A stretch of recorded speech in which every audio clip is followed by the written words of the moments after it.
Јас сум Илчо Воров, поранешен играч на фудбалски клуб Борец. Мојата кариера ја почнав многу рано.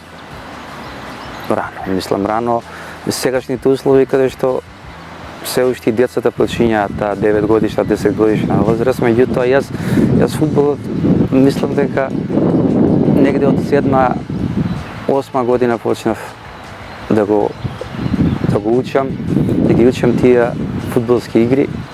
Така да многу голем период помина до ден денеска, така да стварањето и создавањето на мојата кариера пред се почна во фудбалски клуб Борец, каде што во тоа време се вршеа некои селекции по школите, имаше по нашето прочујено, да речем, ракомјатно игралиште, тука се вршеа селекции, каде што одеа во тоа време по школите, се одеа, да речем, професорите по фудбал или тренерите. Тогаш се уште ние ги викавме наставници, се уште немаше оноа звање сега тренер или било што, тогаш ги викавме наставниче, исто како на наставниците што беа по другите предмети во школата. Јас почнав, и тоа е карактеристично за мене, што почнав со многу постари да играм во тоа време на мало, каде што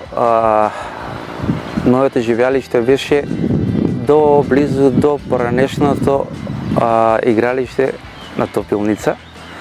Таму почињавме, сите деца одеме, се собиравме од сегде, почињавме и првото мое учење да кажам, дојде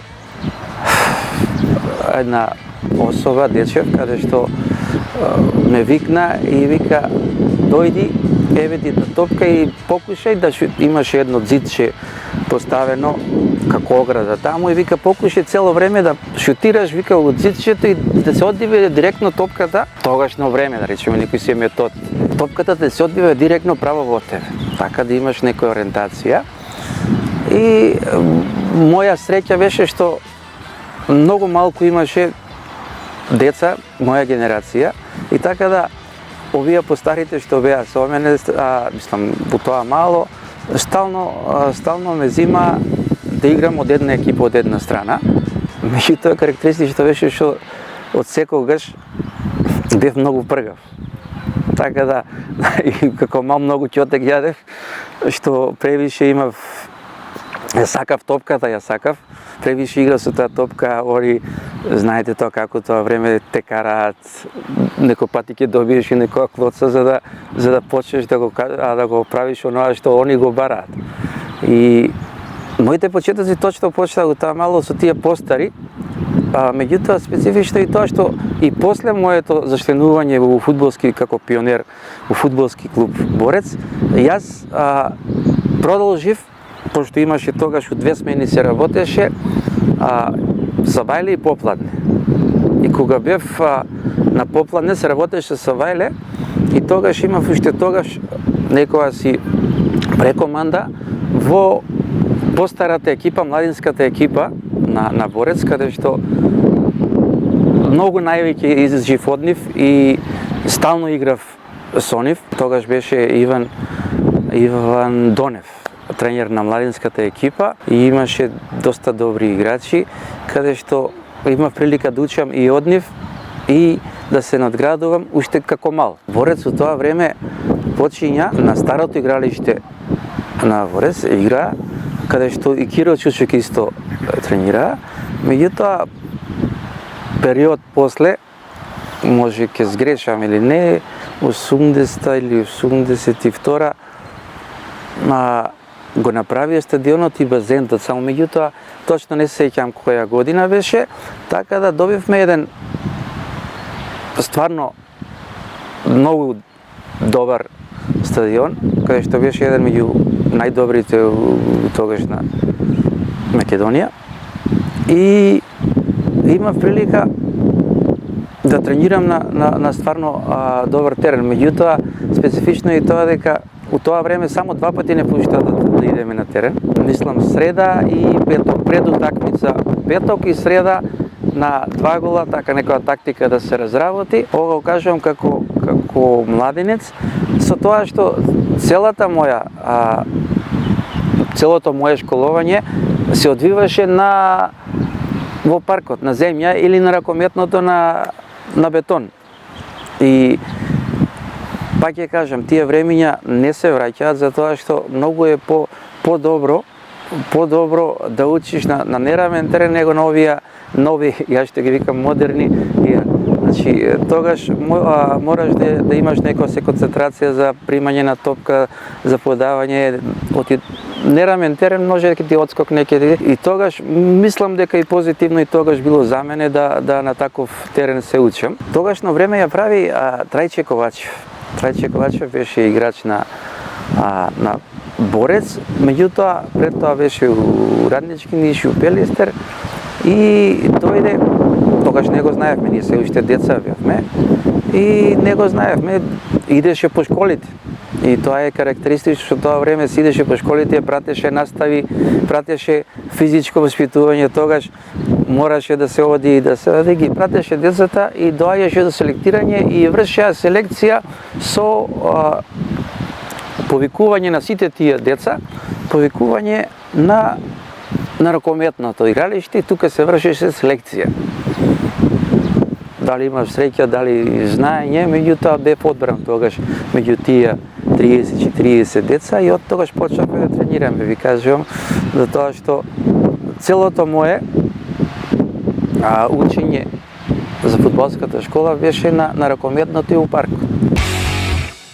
Во тоа време многу брзо поминувам од пионерска у младинска категорија, каде што повторно ќе напоменам дека имаше страшно добра екипа. Меѓутоа имавме ние една генерација се направи што од добри играчи, каде што поминавме у таа младинска категорија, игравме можеби 2-3 години, каде што не одвоија двајца или тројца бевме, мислам можеби грешка ќе направам. Понатаму не се приклучија после другите. Дојде интересна работа што у тоа време Борец беше првиот тим беше добар, квалитетен тим каде што играја доста време, да не речам постари, него повозрасни играчи, каде што мораше да дојде некоја смена на генерација. Тука беше најголемиот проблем, што таа екипа беше многу хомогена и беа сите играчи, да не речам, врзани меѓу себе и другарски и играчки и сите тие волења, така да многу тешко беше да влезеш у таа прва екипа. Меѓутоа кажувам дека у тоа време имаше стварно добри играчи, каде што со нивното играње, со нашето играње допринесовме да многу брзо со многу млади години, да речем, јас со 16,5 години почнав да настапувам за првата екипа на Борец. Меѓутоа беше проблем како да се не да се отфрлат, неко како да се заменат тие играчи. За поздравување беше у тоа време беше Трајче Ковачев тренер, отиде на првата екипа и направи еден храбар потек каде што некои клучни играчи у тоа време, тогашната екипа, ги замени со нас, со помладите. Со помладите, дали ризикувајќи или поднесувајќи го сетиот товар врз себе, меѓутоа се виде дека тој потек што го направи беше стварно исправен и ние тоа го докажавме после со натамошното надпреварување понатака. Например, бевме 87-88, ако не се лажам, бевме единствени, бевме шампиони у таа трета Југославенска лига, се уште тогаш постоеше, Северна ли како беше, мислам. Таа бевме прваци, шампиони бевме, точно со мешавина од тие постари играчи и помладата категорија. Специфично беше за нас што повторно ќе напоменам. Ние бевме генерација каде што играше пред се, можеби не треба сега тоа да се осврнувам, да го кажам, меѓутоа игравме сите со срце. Со срце, со желба, за докажување за дека стварно вредиме како играчи и заслужуваме да бидеме у таа екипа. Тие времиња се многу одамна, меѓутоа не се забораваат. Ако зборуваме во некој контекст на денешново и тогашното играње, значи до ден денес како ќе ги спомнам играњето пред сите настапи што сме ги имале у градот, сме играле, можеби ќе бидам нескромен, али под 3000-4000 публика немало. Секогаш имало публика, каде што таа публика не била мотив. Ние сме биле таква генерација, не само ние, и постарите што играат со нас, значи од кога ќе почнеш самото излегување на терен, ќе видиш народот од првата минута те бодри и доаѓаш со играш со жар, со некој си, да не речам мерак. Да, имало финанси, меѓутоа претежно сега не можам да ги разберам овие млади категории каде што играат и пред се ми се финансиите битно. Мене на пример било задоволство кога би испаднал на терен, би дошла публика и би била задоволна, јас би пружил секогаш што треба, била задоволна. Имаше периоди каде што можеби за некој е нескромно ова што ќе го кажам, меѓутоа секогаш позади овде имаше соблекувалната, каде што е сега старата соблекувална. После секоја утакмица, па најмалку по 100-200 навијачи каде што те чекале, дали да ти дадат аплауз или благодарност тоа што сте го направиле, што сте изиграле така. Имаше моменти каде што стварно можеме да речеме тоа време се првите 15-20 минути поред секогаш ги решаваше утакмиците. Не дозволуваше да се второ полувреме да се решава утакмицата. Меѓутоа тоа беше одраз на оноа што пред малку го зборував, дека секогаш сме играле со срце и првиот контакт со противнички играч најсно е бил со жар, со волја, со желба за да го победиш, за да го надиграш, и ние точно тоа публиката го осеќаше и уште од првиот момент мислам дека ни даваше волја со едно бодрење, со едно навивање. Многу и публиката ни помагаше, го користевме тоа. Ние имавме, да не речеме, многу поинтересни работи, ситуации да ги гледаш у фудбалот него сегаш на сега. Тогаш секогаш се играше за да се даде гол, да се победи, да се надигра противникот. Меѓутоа сега јас можеби не сум да речем толку стручњак, меѓутоа проблемот е што сега играат некои нови шеми, ги пратат светскиве екипи, FIFA, UEFA, доаѓаат некои, да не речем, ментори ги кажуваат, ги учат како полагаат за суди.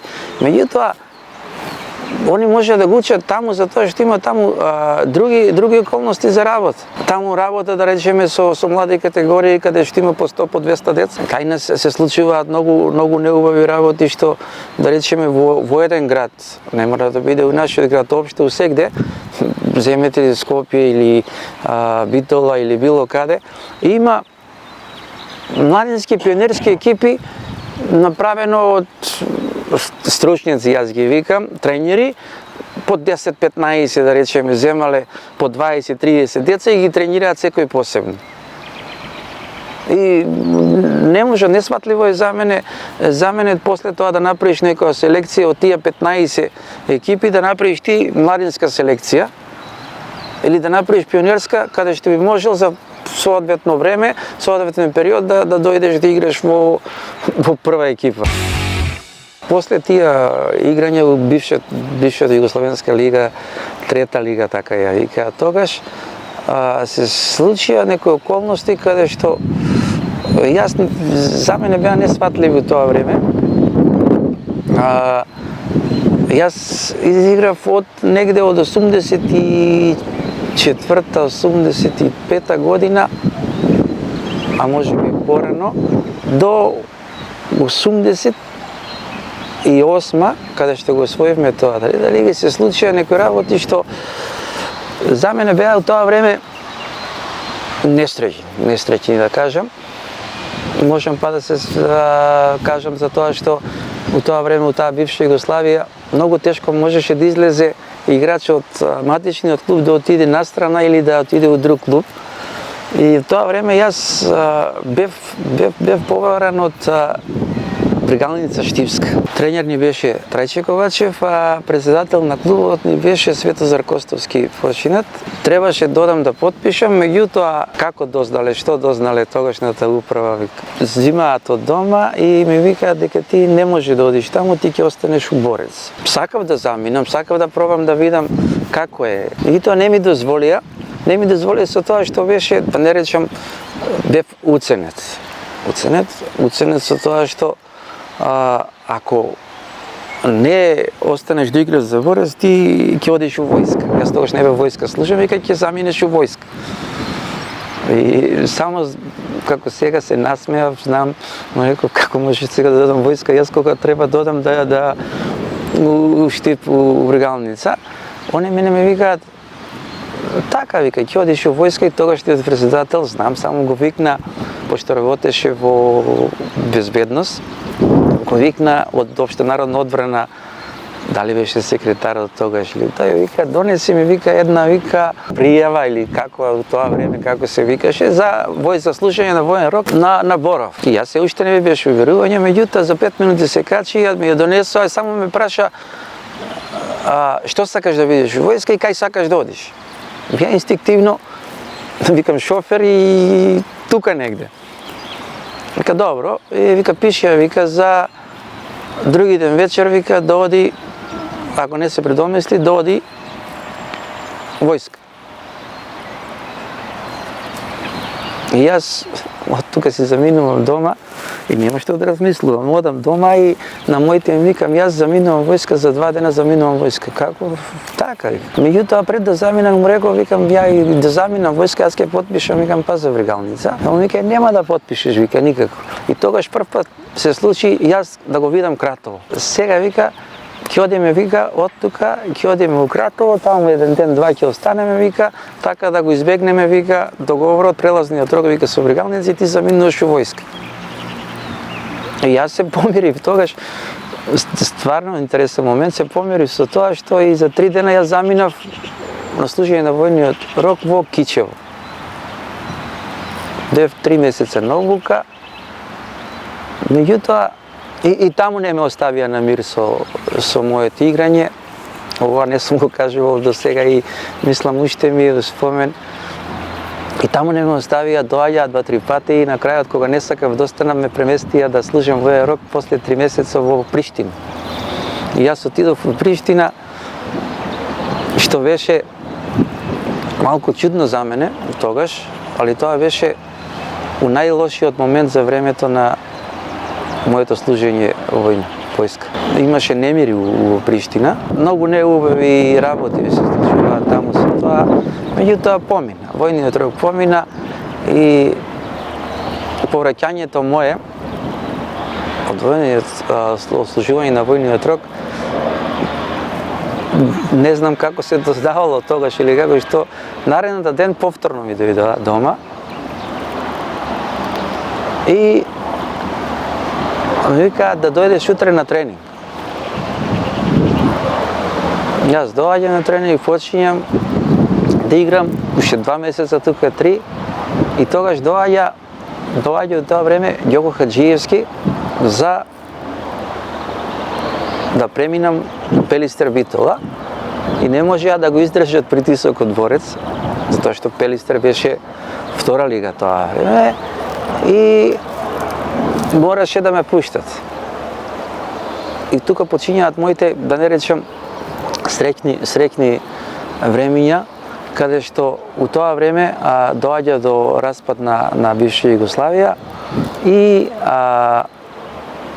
излегуваат Хајдук, Динамо и на местото на тие две екипи доаѓа Пелистер да игра у прва лига и Вардар у бивша Југославенска лига.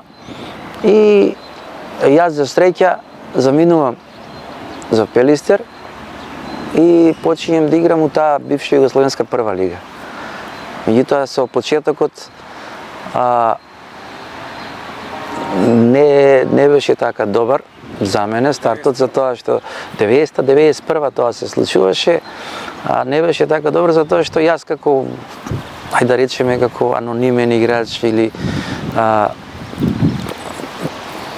играч каде што да послаби квалитети од тогашната втора лига или прва. И првите 6-7 утакмици не ги изиграв. Првата утакмица со Звезда не ја играв, бев резерва, и останатите 4-5. И меѓутоа да напоменам дека Ѓоко Хаџиевски во тоа време, само што преминав јас по негова иницијатива дојдов во Пелистер, само што отидов во Пелистер, он замина за Вардар да биде тренер и беше Томе Димитровски тренер. Дали некој симпатија или не симпатија немаше према мене. И јас не играв првите 5-6 кола, не играв. После тие одиграни надпревари, после 7 утакмици, дојде тренер да не биде Драган Христовски. Кога дојде Драган Христовски, почна, да речем, мојата кариера почиња, каде што исклучиво доста го ценам. Тогаш се тренираше под негова контрола страшно добро. Се сеќавам како сега еден тренинг, после тренингот сите се собиравме и вежбавме, правевме вежби, стомачни, склекови и такви работи. И во еден момент, кај што сите тоа време за мене беше безвадно, јас правевме ние тука вежби, меѓутоа од 20 до 50 стомачни, да речеме, грбни, стомачни, склекови или било што. Меѓутоа, таму кога отидовме почетот беше 70-80. За мене беше непоемливо тоа, ја во тоа време не можев да го правам. Меѓутоа се случи на еден тренинг каде што сите правиме и јас вежбам, ја после 20 стомачна вежба, после 20-та прекинувам и застанувам, другите си продолжуваат вежбаат и едно време прекинуваат, сите прекинуваат и Драган вика, чекај да застанете малку, вика, Боро, вика, ти колку напри, му кажувам 20, зашто вика 20, вика. Викам, толку може да ми правиш, вика, ајде да видам чекај како ги правиш, и јас сам починам да ги правам, 20 од динат после од нервоза, 25 ги направи, меѓутоа после не можев тоа. Одејќи си тоа време дома после тренинг, седејќи останот, секоја вечер правев по 5 стомачни повеќе. За да дојдам до таа бројка што он ја бараше. И така да, од тогаш почиња мојата физичка спремност. Имавме доста кондициона, трчавме по, да не речам, по 100 стотки, 180, 150 кратките, долги трчавме. Добив некоја физичка спремност и поради тоа добив, неспорно беше можеби техничката игра моја, поради тоа добив некоја шанса од тогашниот тренер Драган Христовски, дебитирав прво коло со Звезда на Маракана. Првата шанса, првата прилика имав јас, втората имаше Жанко Савов, каде што погоди пречка со моја асистенција и се случи некој си поведовме прво полувреме, али во тоа време играја страшно добри играчи, мислам, тие играчи ја освоија Тојота купот го освоија со Михајловиќ, Белодедич, Маровиќ, нашиот играше, Дарко Панчев играше, Илија Најдовски играше, Стојановиќ бранеше.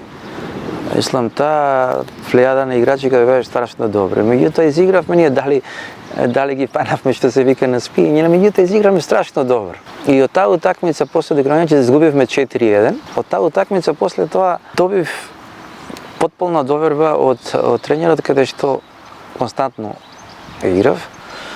И четврто коло ми даде преголема одговорност, преголема доверба.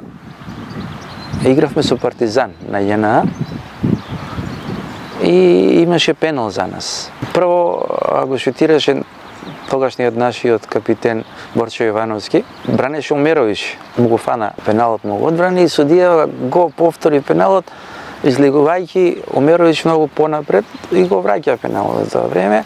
И само слушнав кога тренерот викна по мене, вика и оди да го шутираш пеналот. Јас не се надевав. Отидов сам, наместив, меѓутоа да се правдам сега, не да време, меѓутоа Омеровиќ испадна многу повеќе него што испадна првиот пенал. Го фана, го одбрани, тоа беше страшно разочарување за мене. Меѓутоа и понатака ми дадоа, кажа, доверба, каде што играв и тука ме почињаат моите искуства во тие играчки прволигашки и ми доприноси да понатамошното играње мое го надополнам за нашава лига. После тоа јас од кога добивам доверба од тренерот Драган Христовски, доаѓа до одвојување и расцепување на Југославија, на бивша Југославија, и Македонија се одцепува, станува самостална и првенството почиња у таа прва македонска лига. Првото заминување пред да отидам за Силекс ми е во Брегалница Штип. Имавме одмор, пауза. Јас бев на одмор, се враќам и ми се јавува дома една вечер, ми се јавува Драган Христовски. Ми вика, дали вика ќе сакаш вика да дојдеш кај мене? Јас му викам, јас сум кај тебе. Не, вика, не сум века и у Пелистер, вика, јас сум у Брегалница, се врате, вика, дали ќе сакаш да дојдеш да играш за Брегалница? Викам, па може, треба да разговарам, меѓутоа треба да видам како, пошто ми беше у Пелистер 2 годишен договор имав. Таа 1 година игравме и после се растори. Викам, јас имам, не се секира, вика, се е средено, вика, само ти уште ако сакаш да дојдеш. Викам, би дошол, зашто не би дошол? И така да се реализира после онаа долго време, судбината ме донесе повторно у Штип, каде што изиграв 6 месеци. И следењето, после 6 месеци го следеле тренери у тоа време од Силекс Кратово. Што за мене, јас Силекс не ја знаев никако клуб го познавав, никако ништо, затоа што едноставно немав идеја дека некој пат ќе дојде в Кратово, ќе ме побара или ќе одам да играм таму. Меѓутоа се случи тоа што се случи. Дојде синот на Јујусов Иванов, тогаш, и разговаравме. Викам, зависи од условите и дали треба да се видам, викам, со одговорните луѓе, викам, у Штип, викам, дали ќе ме пуштат, дали не. Вика, тоа не се секира, вика, средено е, вика, се, вика, можеш преку федерација, ти си слободен играч, можеш да дојдеш. И тогаш прв пат потпишав 4 годишен договор у Силекс, каде што почиње од тука мојата фудбалска кариера во Кратово. И со тоа што у Кратово најдов на една екипа стварно зрела и таа екипа ме врати многу назад во минатото. Негде приближно исто каде што почињав мојата фудбалска кариера, каде што почињав у фудбалски клуб Борец. Истата средина се најдов у Кратово, каде што имаше едни играчи каде што беа многу поврзани и играле 5-6 години заедно од таа втора македонска, трета како, за да влезат у прва македонска лига. Беа доста сплотени еден со друг. И се случуваше, јас сега повторно па можеби ќе се навратам, у тоа време, за да влезеш во екипата на Борец, требаше стварно да имаш и квалитет, да имаш и храброст и сите тие работи за да играш и кога ќе те стават за да се докажеш. У Кратово ми се случи истото, после тренирање од 2 недели, али се гледа, се осеќаше дека многу тешко ќе те прифатат, знаејќи дека тие колеги меѓу себе толку време се заедно и ќе те прифатат да им влезеш у составот, у екипата. Меѓутоа, тренер беше Лазар Плячков. сегашно покоен. И играме на 2 гола и одне става од противничката екипа каде што меѓутоа им дал задача едноставно да видат колку сум ја издржлив. И мене буквално тие 50 или 40 минути ке играме на 2 гола, буквално може некому не верува, меѓутоа толку Кјотек, јас не сум изел на првенствена утакмица. Толку да не речем противнички играчи да се околу мене, буквално како да имаа наредба да видат против мене. Меѓутоа имав јас некоја си за мене добра особина, а за другите противнички играчи многу лоша. Многу лактите ми играа у тоа време. Бранејќи се така се научив јас. У тоа време се играше тако фудбал, машки, се играше многу жесток. 1 гол и 1 асистенција имам на таа утакмица, каде што и во Самсунг имав, Мажарска имав доста шанси, меѓутоа остана резултатот 0-0. Во Кратово изигравме 3-1, на 1-1 победов со мојот гол победов 2-1. Megkaptuk. Addig ficánkolhatott Borov szabadon, tisztán, még sokadik lehetőségét nem hagyta kihasználatlanul. Itt van Borov, nagyon jól kaszát forgatja be már, mint az ő szempontjukban nagyon jól. És az eredménye, hogy kipuposodott a háló. И после тоа ми случај играч на противниците, дојдовме до асистенција моја, уште еден гол даде тогаш Неджмедин Мемеди даде со глава, така да 3-1 победивме, се пласиравме у следен круг, нареден круг. За среќа на публиката кратовска и на сите, цела јавност, добивме еден атрактивен противник, меѓутоа за мене несреќен, Кобен.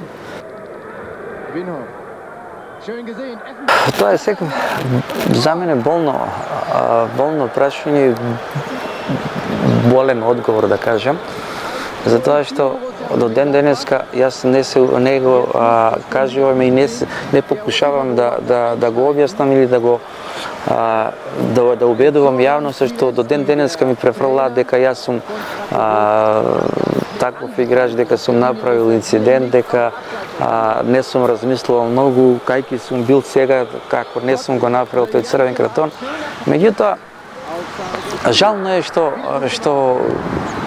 што јавноста не ја гледа правата вистина и правата случка што се случува таму. Таму бевме примени уште вечерта во Германија и дочекани од луѓе од управа од Борусија Мехенгладбах. И каде што бевме обседнати, каде што бевме на вечера, дојдоа луѓе од Шалке. Меѓутоа јас не знаев и затоа кажувам дека ние сме далеко од тие екипи каде што тие ги праќале, да не речем, своји скаути, да ги гледаат противниците, на сите нивни мани, на сите нивни особини, негативни, позитивни, и да ги разработат. И интересна случка што јас пред одигрување на утакмицата вечерта требаше да потпишам договор за Шалке, меѓутоа дојдовме до еден заклучок со управата тогашната на Силекс дека да ме остава да изиграм утре, по утрешниот надпревар може, договорено беше се од двете страни, и по тој одигран надпревар да јас пристапам во Шалке. Меѓутоа што се случи, пак ќе кажам, за мене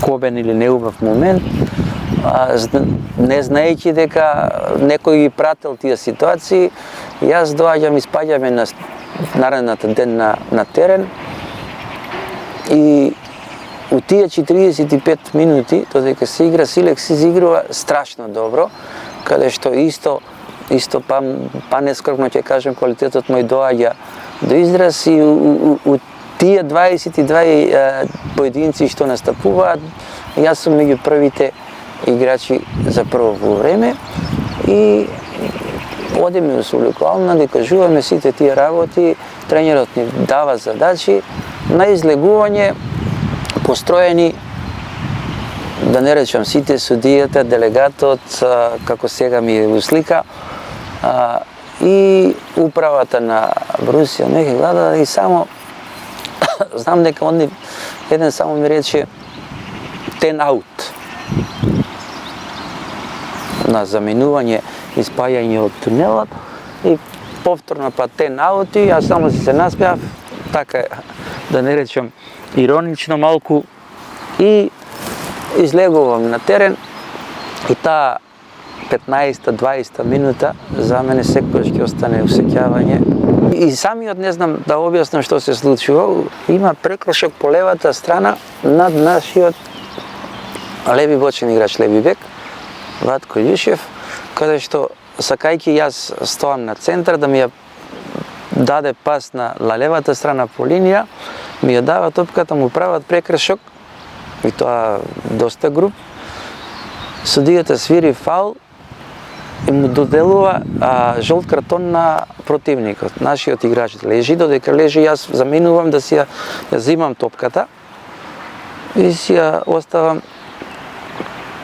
У ствари не, ја зема прво у рака и чекав да се укаже помош. Позади мене доаѓа играч, ми ја удира топката на страна, јас пододам, ја земам и си ја ставам под нога. Меѓутоа што се случува, тоа е момент каде што ќе го кажам неспремност, психички недоволно сконцентриран.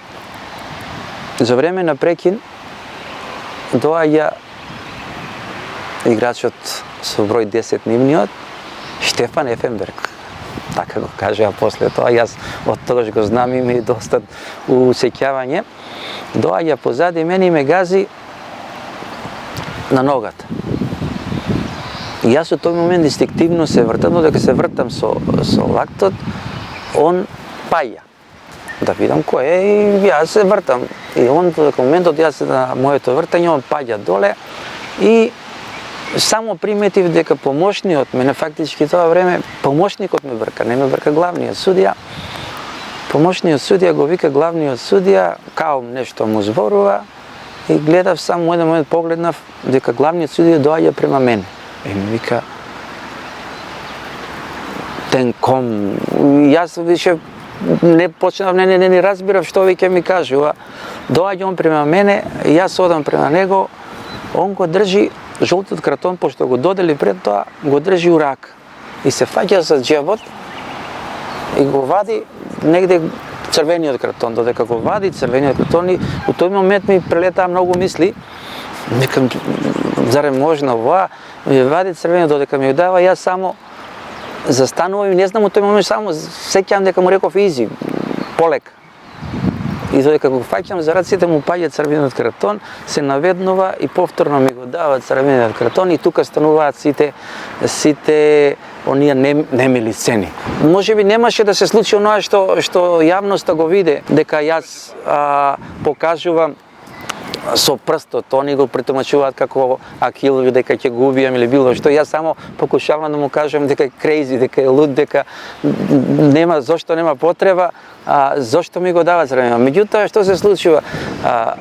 Дали не може да се помират и клупата моја, тренерот и сите тие, тоа Зоран Смилевски, од местото каде што беа они дотрчува до другата страна и он почиња ствара уште поголема тензија, поголема нервоза и тука јас почињам више стварно, тоа е момент каде што темпераментноста, сите тие работи избувнуваат и доаѓаат на виделина. И јас тогаш почињам одам, они ме тегнат, демек, али не верувам дека би се случило нешто освен да си заминам како што си заминав од кога ме однесоа и ништо друго. Меѓутоа, повеќе тензијата ја направија они, моеве, да речем, тренери и соиграчи, отколку јас самиот. Тоа е тоа што се случи наредната пладнето после завршување на утакмицата. Мојот трансфер пропадна, никој не дојде, ни се јави, ни потпишавме и уште поболно беше кога си дојдов у родниот град, кога си дојдов во Велес. Верујте дека не можев да испаднам 5 дена од градот. Не тоа што ме било страм или било што, меѓутоа не сакав да објаснувам на луѓето што се случило и како. У еден момент доаѓа една особа, не сакам да излегувајќи јас од дома се шетам по улица и доаѓа една особа, ми вика, знаеш ли ти што направи, ти си колку пари изгуби, што пари изгуби и повторно ќе кажам, тоа време бев многу темпераментен, многу избувлив, многу сите тие работи. Само се сеќавам, му реков, добро, што, дали ме жалиш или што е работа? Ама како да не те жалам, колку пари изгуби? Викам, добро, дај ми 10 марки, тоа време марки, дај ми 10 марки, викам, ако ме жалиш да ми помогнеш. И ме гледа само и ми вика, ама како? Па, ако ме жалиш, дај ми 10 марки, колку сум изгубил? Јас сум изгубил, јас можеби у ефект го кажав тоа, што сум го мислил или не сум го мислил, меѓутоа у револтот, затоа што многу луѓе, знаејќи што се случи, не се случи, ме осудуваа мене. Ме осудуваа и јас самиот не можев да се помирам и не можев со тој факт дека треба да излезам сега или да му кажувам на некого што се случило и како се случи. Со враќањето од Германија, после 2 недели, пак ќе кажам, дали среќа, да не среќа, меѓутоа, добивајќи ја таа популарност, да речем, у Македонија, се јавуваат екипи, каде што најупорна беше екипата на Прилепска победа. И јас у таа екипа ги поминувам, да не речем, година дена едни од најубавите времиња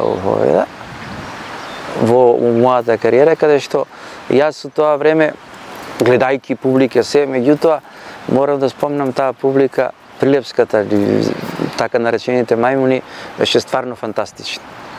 Стварно фантастична, каде што имаше по 5000, 6000 публика, каде што сега повторно ми е, не знам, моето сеќавање, каде што на секој моје излегување на терен беше поздравено со аплауз и со скандирање на моето име. Таму мислам дека врвот на мојата кариера го достигнав. Имаше од тоа време, не знам како, зошто луѓето се дрзнаа да го наместат тој човек, председател беше на Победа, Заврчанец, го наместија дека лажирал утакмици. Меѓутоа беше еден страствен влюбеник во фудбалот. 70%, 80% сум играл ради негов, како да кажам, атер или кејф, што у тоа време го кажуваше према мене оноа задоволство, кој ќе дојдеше на утакмица и само ќе речеше, мајсторе, што правиме денес? Някако денеска сеќавам, требаше да играме со Вардар. Он ми вика, јас Вардар го немам тепано 15 години. Добро да викаме сега што да правиме? Имав, сега ќе го спомнам, и тој е починат многу добар пријател и исто љубеник на фудбалот, Атанас, што е газдата на ресторанот Че на Плетвар, што е тој ресторан. Па скоро секоја втора или трета вечер бев кај него, вечеравме и си одев. И доаѓа вечерта, морам да го споменам тоа, Ацоле Заврчанец доаѓа и ми вика, мајсторе, што размисли, што... И упорно едно пола сат, само да ми викам како да го тепаме Вардар, што да тепаме. И како сега се сеќавам, викам, добро, да главата ми е пукна, ќе го тепаме. И што сега, ако тепаме, што добивам ја? Мајсторе, што сакаш, вика, добиваш? И ми кажува една сума. И викам, добре, го тепаш, готово, вика. Како ќе го тепаме, викам. И доаѓа наредната утакмица, мислам наредниот ден, утакмицата почиња. Вардар беше квалитетен тим. Се игра, му даваме некој отпор с публика, 15-16 илјади публика. И играме прво полувреме, завршува 0-0. Се игра 65-та, 70-та, 75-та минута. И тогашен тренер на Вардар беше Драган Канатларовски. И му вика на Маркош, вика, дај држете го, вика, таму Боров, вика, прави многу проблеми, вика. И у тој момент досудуваат слободен удар за нас и топката негде 25-30 метри. И само го слушнав завршанецот, тој вика, мајсторе бе, добре да, викам, седи сега, викам, гол ќе биде. Како некоја си необјаснливо ја местам топката, само го изведувам слободен ударот и победуваме, и го давам голот, победуваме 1-0. Ја не знам што се случи на теренот. Ни судија се виде, ни ништо. Тоа беше 75-та, 80-та. Блетаа у терен. Публиката више на ограда, да се каже, толку позитивен навој, како да кажам, позитивна енергија. Тоа сето се рефлектираше со уште еден мој погодок околу 85-та минута. Јас сум таков да секој кај играш, таму го даваш максимум, без разлика. А и пак ќе кажам дека публиката, се надоврзам после на многу моменти што за публиката, специфично за мене и за публиката. Секаде кај што сум одел, сум бил најголем непријател за таа публика. Меѓутоа, што се случувало и самиот невсватливо за мене, некоја си судбина, каде што највеќе, да не речеме, мразеле и сите тие работи, пцовки и било што, јас по некоја си случајност доаѓам за година, две доаѓам у тој клуб, например, у Победа, у Вардар, у Силекс. Доаѓаат тие работи каде што ни сам не можам да си ги објаснам, а бев многу добро прифатен од сите навијачи, од публиката каде што настапував. Затоа што јас не респектирав и со тоа се гордеам што у тоа време имаше стварно играчи што сме биле, да не речем, страстни, а непријатели на терен. Меѓутоа, после терен, ден денеска јас имам со тие луѓе, живеам со тие спортисти. Ден денес се среќаваме било што, меѓутоа на терен сме биле, да не речем, непријатели, тоа збор не можем да најдам како се седите. Победа у тоа време прв пат го изнесувам во Интер Куп се играеше тогаш. Со Катовице, мислам, со Полска играевме. Изигруваме, така да многуте убави моменти, еден незаборов за мене за победа и не можем да кажам јас никогаш лоши зборови за публика и за се. Меѓутоа, фудбалската кариера е тоа, што секогаш понудата си носи своето и исто така доаѓа понуди од 3 клуба, меѓутоа сепак љубовта према клубот, овој клуб Борец, ме донесува мене во повторно 98 година во Велес. Тоа беше под водство на Гичев и Ристе, пред името само, и доаѓаат. Тука има уште една многу интересна случка.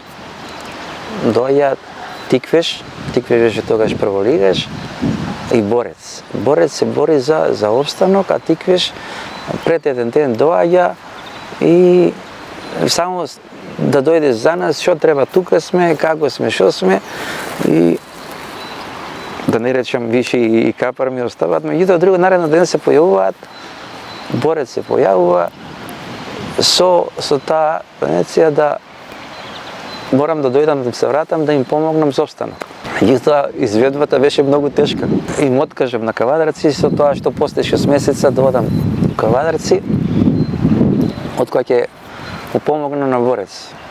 И за тоа што бев донесен, и тоа го направив, и тука доаѓа до тој спектакуларен гол на Гоце Груевски од според до ден денеска станува од паркот даден гол од центар. И јас самиот не знам како се одлучи, против Победа игравме. Борец Победа, давам тука гол од негде близу центар. Од Борец заминувам за Вардар и да не речем тука Вардар, да, бев на некој начин среќен за тоа што Вардар беше тогаш една од најквалитетните екипи во Македонија. Меѓутоа, колку бев среќен, толку и втората полусезона добив некој разочарување, затоа што незамисливо беше за мене да у тоа време врши некој притисок над мене за да не играм. Не да играм, него да не играм. Вардар е за мене, не знам сегашниот период, овие уназад 10-15 години, како е.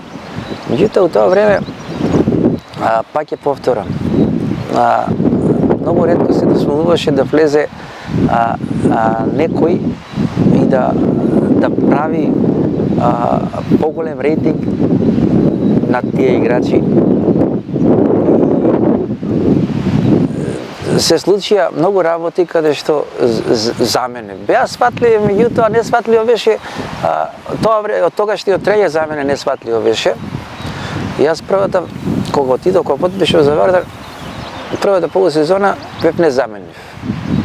И пак ќе кажам, повторно ќе се навратам на таа публика, каде што бев до пред некој време најомразен. Од најомразен станав најомилен играч. Меѓутоа, после 6 месеца дојде до преговори, донесоа други играчи, каде што се смени и тренерот. Алекса Мацков дојде тренер. И он имаше една клапа каде што ги подели, да речем, играчите на негови и не негови, така речено. Меѓутоа, првите 2-3 кола кога дојде, моје мислење дека морав да ги играм. И после тоа, секако наближуваше крајот, ми изоставаше од екипата и дојде момент каде што управата доаѓа ме прашува зошто не играм. Јас не можам да одговорам на тие прашања, меѓутоа се сеќавам на еден момент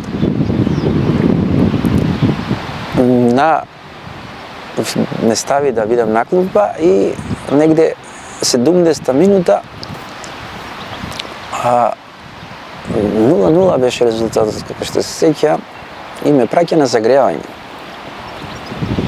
Не поминаа ни 2-3 минути, 4, ме викна и ме вика: добро, ти што мислиш, сакаш да играш, ќе влезеш или нема да играш? Само му праша што е проблемот, зошто така се понаша према мене и зошто тоа ми го кажува. Па вика, како те гледам, не сакаш да играш за мене, не сакаш да играш, вика, за клубот. Викам, како го доби тоа мислење дека јас не сакам да го играм тоа, меѓутоа, ако треба кажи да влезам, ќе влезам, ако не влегувам, ако мислиш дека така. И он, ќе влезеш, вика, сега, у тој смисол дека после ќе видиме наредните утакмици. Влегов да играм и верувате или не, за тие 15-20 минути дека играв, па не го извади името мој одуста. Токав притисок правеше на мене. Исто како сега, кога му се кажува на дете мало како да играше, да игра така он мене. Не таму, ваму даја, не ова, тоа. А до тогаш секогаш сум играл оноа јас што го размислам и што го мислам во моментот. И за мене беше непојмно. После тоа 3 кола, 4, не ги играв и се до предпоследно коло го сменија него, дојде на Джаков тренер, мислам. И точно у Кратов играме 0-0, 80 минута им давам гол на кратовчани и губат Кратов, силе изгуби од мене. И тие моменти за мене представува, не знам сам како да кажам, дали убави, дали не убави. Меѓутоа не можам да ги заборавам некои и мислам дека до ден денеска се вршат некои притисоци така, дали се после тие генерации научени како тренери така психички и ги делат играчите на мои, твои, ние. Така да оноа што он го замисли, мислам дека го оствари тогаш. И јас од Вардар после тоа по тој притисок решив да си заминам. А иако имав уште една година договор со Вардар, решив да си заминам, не знаејќи дека ќе дојде Ѓоко Хаџиевски тренер. Се врати тогаш од Јапонија или каде беше, да се сеќавам. И се врати, јас заминувам, додека он се враќа, јас заминувам, добивам понуда у Грција, пари поточно Кипар, од Аполон. И таму останувам 2 месеца каде што не би сакал у тоа време да објаснувам зошто и како си дојдов. Оттаму решија да ме вратат у Грција, во Тенекос. Менаџер ми се јави, Драган Христовски беше тогаш на Атинекос. Меѓутоа, у тоа време имаше премногу Срби. Јас требаше да заменам еден србин каде што имал договор. Но и не се реализираше тој трансфер. Јас се вратив повторно тука, меѓутоа, викам судбина, некоја се јавија 2-3 клуба каде што најупорен, да речем, беше една екипа од Албанија, ствари претежно на италијанска граница, Фиер, еден град, да изиграм една полусезона таму, ако ми се свиѓа да останам, ако не, да си дојдам. Се што рекоа стварија, сплет на околности, јас се вратив. После 6 месеци се вратив, не сакав да одиграм и таму бев одлично примен. И од тука заминувам, се враќам назад. Јас почињам да завршувам мојата кариера. Од тука, не мислејќи да продолжувам, животот е тако како што е сега, многу брз, динамичен. Размислував да се вратам повторно на теренот, спортските терени, меѓутоа не, би се вратил по овие околности, можеби не сум толку квалитетен за да ги научам младите или екипите на нешто позитивно. Меѓутоа, факт е дека овоа време е многу различно од времето кога се играше стварно фудбал. И би сакал само една порака да вратам, да почнат да играат фудбал, а не да размислуваат за нешто ван фудбалско. Додека играв, имав се што би посакувал некој да има. Меѓутоа, мислејќи дека времето, фудбалското време, нема да заврши, животот донесе многу работи што не би ги предвидел никој. Меѓутоа, сега фудбалот многу може да донесе уж за животот на еден спортист. Ако биде вреден и упорен и да знае како да го искористи, а не да го злоупотреби тоа. А мене буквално до пред 10 години ми донесе се и од тука животот морав да го определам во друга насока. Би сакал на помладите категории да покушаат да вложат во тој фудбал, а да не размислуваат на финансии. Финансиите сами ќе дојдат и онаа слава што сакаат сите да имаат и кариера да направат, значи да остават сама да си дојде по себе и славата и кариерата и финансиите, само да се посветат малку повеќе на таа фудбалска игра. Никогаш не жалам со оно што сум го поминал и не можам да кажам дека жалам што не сум 20 години помлад, затоа што повторно пак ќе кажам дека во тоа време се играше друг фудбал, сега се игра многу полесен фудбал, каде што можеш многу побрзо да напредуваш, побрзо да ствараш кариера, побрзо да се осамосталиш. По моје мислење треба да се обрне на таа млада категорија прво психички и физички, затоа што верувате дека психичкото залагање и учење на секој дете е многу поквалитетно него знаењето што го има фудбалското. Фудбалското играњето може да се даде, меѓутоа психата не може никога да му се наметне од која ќе почне да игра у прва екипа или да оди нагоре. Значи, се ствара од многу порано со самото почињање на спортот. Да обрнат малку повише на младиве категории да ги спремат физички и едноставно да им кажат што треба и што ќе ги очекува нив во кариера, у таа фудбалска стварање на фудбалска кариера. Значи, ако не си присебен и ако не си психички и физички спремен на било кој надпревар, не можеш да дадеш максимум, не можеш да се концентрираш, не можеш ништо. Значи, многу треба се обрне внимание на тие работи, меѓутоа повторно ќе кажам па на крајот дека не сум тој што треба да им кажам, има луѓе за тоа специализирани или за тоа учени.